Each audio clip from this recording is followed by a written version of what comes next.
मैं ये कहता हूँ मंत्री जी और इस पार्टी का एक एक व्यक्ति इस फरीदाबाद की दुर्दशा करने के लिए जिम्मेदार है। ये नाला भी एक बहुत बड़ा घोटाला है। 8 साल से जिस नाले का काम नहीं हुआ, आम आदमी पार्टी और रविंद्र फौजदार अलग अलग नहीं हैं, दोनों एक ही हैं। और यहाँ पर सभी हमारे पदाधिकारी, समस्त कार्यकर्ता, जितने वार्डों के अंदर हमारे अध्यक्ष हैं, ब्लॉक के अंदर अध्यक्ष हैं, सभी लोग मजबूती से पार्टी को मजबूत करने में जुटे हुए हैं। यानी गरीब आदमी से 28% टैक्स लो और अमीरों से, रईस और सरमाएदारों से आप 5% लोगे। शिक्षा, स्वास्थ्य, बिजली, पानी, रोजगार और महिलाओं के सशक्तिकरण, इनसे बड़ा कोई मुद्दा इस देश के अंदर नहीं है। जिस 5,000 करोड़ के घोटाले को करके खट्टर साहब गायब हो गए हरियाणा से, मैं ये बता रहा हूँ, ये घोटाला खट्टर साहब का पीछा पाताल तक भी नहीं छोड़ेगा। दोस्तों नमस्कार, आप देख रहे हैं सत्य हुंकार, मैं आपके साथ सत्यपाल। चुनावों का दौर तेजी से आगे बढ़ रहा है।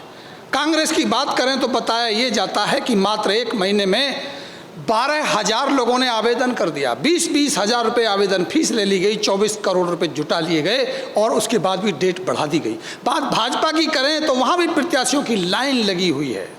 और बात करें अगर आम आदमी पार्टी की, तो आम आदमी पार्टी में भी दावेदार कम नहीं है। लेकिन सबसे बड़ा सवाल ये है कि जिसने लगातार पिछले 5 साल तक काम किया, जहाँ कोई दावेदारी नहीं है, आखिर उसकी तैयारी कैसी है? सवाल सबसे बड़ा ये है, क्या इन 2 लोगों के बीच में से आम आदमी पार्टी सीट निकाल पाएगी? सवाल सबसे बड़ा ये है, क्या इन 2 पार्टियों के साथ आम आदमी पार्टी हरियाणा में पंजाब की तरह सरकार बना पाएगी? ये कई सारे सवाल हैं और इन सवालों को खोजने की हम कोशिश कर रहे हैं। फरीदाबाद में 4 तारीख को सुनीता केजरीवाल पहुंच रही हैं। सुनीता केजरीवाल की तैयारियों में जो यहाँ के प्रत्याशी हैं वो दमखम लगा रहे हैं। बल्लभगढ़ से रविंद्र फौजदार जो अपने आप में अकेले प्रत्याशी हैं, यानी मैं कहूँ कि उस प्रत्याशी की जो दौड़ है उससे बाहर है, क्योंकि वहाँ कोई दूसरा प्रत्याशी ही नहीं है, यानी टिकट मांगने वाला ही कोई नहीं है। तो उसके बाद रविंद्र फौजदार अपनी तैयारियों को कैसे कर रहे हैं और कितनी मजबूती के साथ सुनीता केजरीवाल की उस मीटिंग को सफल बनाने की कवायद कर रहे हैं। 5 गारंटियों के साथ साथ समस्याओं को लेकर के भी रविंद्र फौजदार क्या कहते हैं, आइए सुनते हैं। 4 तारीख को जो रैली की आप बात कर रहे हैं, देखो तैयारी की हम बात करें, हमारी पार्टी का एक कार्यकर्ता इस बार पूरे उत्साह के साथ सुनीता केजरीवाल जी की रैली में जाने को बेकरार है। और हम बहुत पिछले लंबे समय से पार्टी से आग्रह कर रहे थे कि हमारे फरीदाबाद में कोई बड़ी रैली हो, बड़े नेता आएँ, ताकि हमारे यहाँ के कार्यकर्ताओं के अंदर भी उत्साह जगे। तो ऊपर हमारी पार्टी के हमारे शीर्ष नेतृत्व ने इस बात को ध्यान किया। इस बार फरीदाबाद में स्वयं श्री अरविंद केजरीवाल जी की धर्मपत्नी सुनीता केजरीवाल जी आ रही हैं, उसके लिए सभी उत्साहित हैं। देखिए, मैं आपको ये बताना चाहता हूँ कि बल्लभगढ़ से टोटल कम से कम 1500 कार्यकर्ता उस रैली में जाएगा और विभिन्न क्षेत्रों से जाएगा, अलग अलग वार्डों से जाएगा, अलग अलग कोने से जाएगा। और उस कार्यक्रम की सफलता तो उसी दिन तय हो गई थी जिस दिन ये कार्यक्रम मिला हमें। हम इस बात को जानते हैं, समस्त फरीदाबाद भर से बहुत सारे लोग वहाँ पहुँचेंगे। कार्यक्रम सफल निश्चित तौर पर होगा और शानदार आयोजन रहने वाला है। क्योंकि मैं जो अपने कार्यकर्ताओं से उस कार्यक्रम की बात करता हूँ या आम जनता से उस कार्यक्रम की बात करता हूँ, लोगों के अंदर बहुत ज़्यादा उसके प्रति रुचि है, इंटरेस्ट है। और जिस तरह का लोगों का फीडबैक आ रहा है, जिस तरह का उत्साह हमें देखने को मिल रहा है, मैं बहुत ज़्यादा आशान्वित हूँ कि ये रैली हमारे यहाँ की राजनीति को बदलने वाली रैली साबित होने वाली है। देखिए, यहाँ की जितनी ज़्यादा दुशासन जो यहाँ चल रहा है, सुशासन का नाम है, काम दुशासन वाले हैं, वो जो यहाँ चल रहा है। अभी कल एक बच्चे की, नौजवान की, एक परिवार के चिराग की मृत्यु हो गई। जो नाला 8 साल में मंत्री जी पर पूरे 8 साल काम चला है, इसका कागजों में बताते हैं कि कवर्ड भी है। वो पैसे कहाँ गए कवर्ड के, मुझे नहीं पता। आज उस नाले के खुले होने की वजह से एक 23 साल का युवक, एक माता पिता का इकलौता बेटा, उस नाले में गिर करके अपनी जान गंवा देता है। ना तो उन माता पिता के दुख दर्द की सरकार को पता, और जो नाला के ऊपर से जो कवर चोरी हुआ है, उसका ढक्कन जो चोरी हुआ है, पूरा नाला कवर्ड था 5 किलोमीटर का, ये उसके पैसे कहाँ गए, कौन ले गया, ये नहीं पता। तो इतनी ज़्यादा भ्रष्ट सरकार, मैं ये कहता हूँ मंत्री जी और इस पार्टी का एक एक व्यक्ति इस फरीदाबाद की दुर्दशा करने के लिए जिम्मेदार है। और आने वाले समय में जनता बहुत बढ़िया तरीके से इनको जवाब देगी और उस रैली के अंदर ये सारी चीज़ें जरूर आएंगी।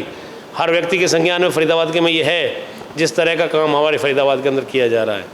कहीं पर 200 करोड़ का घोटाला हो जाता है।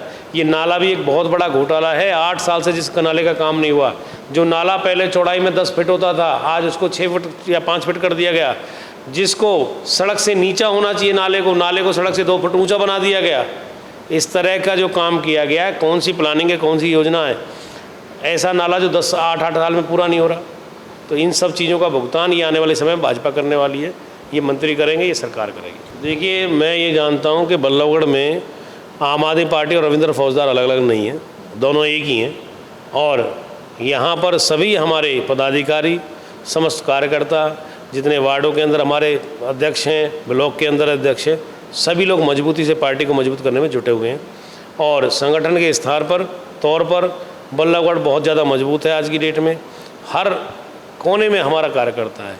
हर साइकिल पर चलने वाला गरीब आदमी हमारी पार्टी का कार्यकर्ता है इस बल्लभगढ़ के अंदर। आप आने वाले समय में देखिएगा चुनावों के अंदर, जिन साइकिल पर चलने वालों को ये सरकार कुछ नहीं समझती। इस सरकार की सोच क्या है कि साइकिल पर GST लगाओ 28% और हवाई जहाज और हेलीकॉप्टर पर लगाओ GST 5%। यानी गरीब आदमी से 28% टैक्स लो और अमीरों से, रईस और सरमाएदारों से आप 5% लोगे।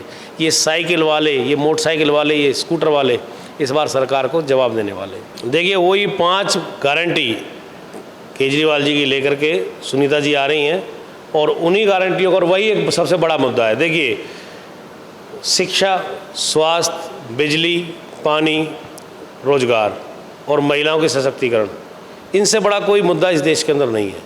यदि हमने इन 5 बिंदुओं पर काम कर लिया, इस देश के अंदर हर व्यक्ति, हर नागरिक अपने आप में सबल हो जाएगा। और देखिए, यदि उनको बच्चों को शिक्षा और रोजगार मिल जाएगी तो वो अपनी व्यवस्थाएं स्वयं कर लेंगे। हम लोगों को बस केवल उनको रास्ता दिखाना, और ये सरकार, हमारी आम आदमी पार्टी की सरकार जिस दिन हरियाणा में बनेगी उसी दिशा में काम करेगी। और उन सब विषयों को लेकर के सुनीता केजरीवाल जी आ रही हैं और उन्हीं विषयों को इस रैली के अंदर उठाएं। मैं बिल्कुल 100% विश्वस्त हूँ, आश्वस्त हूँ कि आने वाले समय में हरियाणा के अंदर आम आदमी पार्टी की सरकार होगी। और यहाँ से जिस तरीके से शोषण और गलत काम किए जा रहे हैं, उन सब को मिटाने का काम यहाँ की जनता करने वाली है। और उनकी आशा और उम्मीदें आम आदमी पार्टी से ही हैं।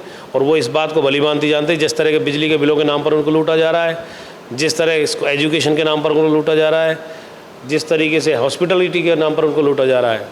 आप सरकारी स्कूल की बात करें, सरकारी स्कूल में 4 लाख फर्जी दाखिले हुए खट्टर साहब की सरकार के दौरान, और उन बच्चों के ऊपर लगभग 5,000 करोड़ का घोटाला हुआ। वो टीचर भी रखे गए, मिड डे मील भी बटा, उनकी बुक्स भी बटी, उसकी यूनिफॉर्म भी बटे, उनके बस्ते बटे, स्कॉलरशिप भी बटी, और वो बच्चे थे ही नहीं वहाँ। जबकि जिस 5,000 करोड़ के घोटाले को करके खट्टर साहब गायब हो गए हरियाणा से। मैं ये बता रहा हूँ, ये घोटाला खट्टर साहब का पीछा पाताल तक भी नहीं छोड़ेगा। जिस तरीके से शिक्षा के नाम पर इनको लूटा गया है। और स्वास्थ्य की हम बात करें, आज आप चलिए किसी भी सरकारी अस्पताल में, किसी भी डिस्पेंसरी में, आप बताएं मुझे कि इसके अंदर टीबी की गोली मिल जाएगी। आज किसी हॉस्पिटल में उपलब्ध नहीं है, इन डिस्पेंसरी में उपलब्ध नहीं है। और जाओ, चलते हैं हम BK और बल्लभगढ़ सिविल हॉस्पिटल, किसी बच्चे को कुत्ते ने काट लिया तो उसका टीका भी नहीं है यहाँ। तो किस बात की स्वास्थ्य की सेवाएं दे रही हैं? इन्होंने लोगों को ठगने का काम किया है। और इन लोगों का इलाज इस बार हम करने वाले हैं।